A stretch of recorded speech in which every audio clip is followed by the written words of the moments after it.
तर महाराष्ट्राला मान्सूनसाठी अजून 8 दिवस वाट पाहावी लागणार आहे। पुढचे 4 ते 5 दिवस मान्सून येण्यासाठी महाराष्ट्रामध्ये वातावरण अनुकूल नाही, अशी माहिती पुणे वेधशाळेने दिली आहे। तर महाराष्ट्रातल्या काही जिल्ह्यात पुढचे 3 दिवस उष्णतेच्या लाटा आहेत, अशी ही शक्यता आहे। मध्य महाराष्ट्रात वादळी पावसाची शक्यता आहे, असंही म्हटलं गेलंय। मान्सून पुढे जाण्यासाठी किंवा महाराष्ट्रामध्ये ॲडव्हान्समेंट होण्यासाठी अनुकूल परिस्थिती नाही असं आपण म्हणू शकतो आणि त्याचं कारण मी तुम्हाला सांगितलं। येस, उत्तर मध्य महाराष्ट्रातील काही जिल्हे आहेत ज्यामध्ये मालेगाव आहे, जळगाव आहे, तिकडे तापमान 40च्या पुढे गेलेलं आहे आणि त्यामुळं तिकडे उष्णतेच्या लाटेचा इशारा दिला गेलेला आहे। त्याचबरोबर महाराष्ट्रातील इतर काही ठिकाणी किंवा विदर्भातील बऱ्याच ठिकाणी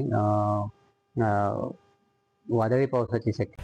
महाराष्ट्र पोलीस दलाच्या आधुनिकीकरणासाठी आता केंद्र सरकारनं 733.28 कोटी इतक्या रुपयांची योजना सध्या मंजूर केली आहे आणि या योजनेमध्ये 60% निधी केंद्र सरकार देणार आहे, तर 40% निधी राज्य सरकार देईल, असंही म्हटलं गेलंय।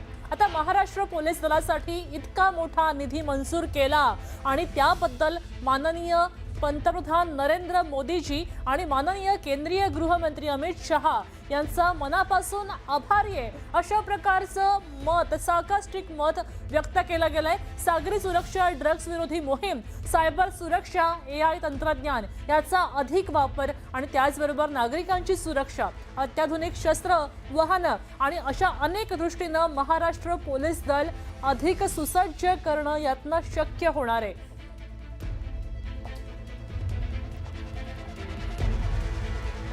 आता बातमी जालन्यातनं आहे। एल निनोचा प्रभाव आहे, त्यामुळे पाऊस लांबणीवर पडला आणि यामुळे धरणांचं पाणी शेतीसाठी बंद करायचे आदेश दिलेत, राज्य सरकारनंच दिलेत। मात्र या निर्णयामुळे फळबागधारक आर्थिक संकटात सापडलाय। जायकवाडीच्या 204 किलोमीटरच्या डाव्या कालव्यावर अवलंबून असलेला हा शेतकरी आता त्याची फळबाग वाळायला सुरुवात झाली आहे। छत्रपती संभाजीनगर, जालना आणि परभणी जिल्ह्यातनं जाणाऱ्या डाव्या कालव्याच्या परिसरात तब्बल 2,45,000 हेक्टर पिकं पाण्याअभावी धोक्यात आली आहेत।